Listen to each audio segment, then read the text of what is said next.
سرارای کش و هوا یا خراب پتر جه هفته صده جه دنگدرین بریتانی بجداری لرفراندوم مان و نمانا بریتانیا دیکتیا اوروپی دا کرن کو نیشان لسر رجدی خلک بو یکلا کرنا و پرسه. سرجم هجمارا دنگداران 33 میلیون و 500 هزار بون. 16 میلیون دگل مانه دگل یکیتی اروپا دا بون. برانبر پیتر جه 17 میلیون دنگداران دگل وکشانه جه یکیتی اروپا بون. سروک وزیر بریتانیا دبیجت او دست جو پوست خو لوی پاییزه بردد و ریز گرتن لبریارا گل بریتانیا پش راست کر پشتی بریارا بجهیلان ایکتیا اروپا دای.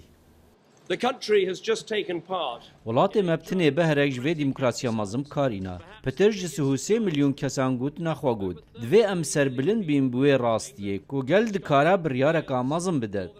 بریارا وکیشانا بریتانیا لا پرکانی دگل ایکتیا اروپا ود کد کو دوی سرشنو تکلیم بازرگانی و آبوری ینی دگل اروپا بین دارشتن لی افا بکیمی و 2 سالا وکیشت. لی یکتیا اروپا دبیجتن او بهیوی بو ریفراندوم انجامکا دی هبا و الحفتیا بیت بریتانیا بجداری لو کمبونا جواتا اوروپی دا ناکد. از دخوازم با همو آلیاکی پشراز بکم.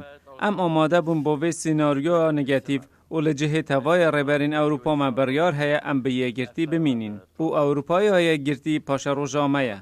پرانیا ریبرین اروپا لسر بریارا گل بریتانیا دلگران بون لی پشراز کرن که دوی به هر آلیه که و ریز لوی بریاری بیتا گرتن. گلی بریتانیا دنگ بو وکیشانا یکیتیا اروپا دا بریاره که نخوشه لی دوی امریزی لی بگرن. از بیجم تشتکی خوش نیه. روزکی نخوش لا اروپا. ام هیویدار بوین انجام نوهابن لی بریارا گل بریتانیایه. لی دیتنا خلک بریتانیا جدایه. زور باشه باشترین پیامل دم بوری ام دخوازین ولات و گریته و بو سر دم بره.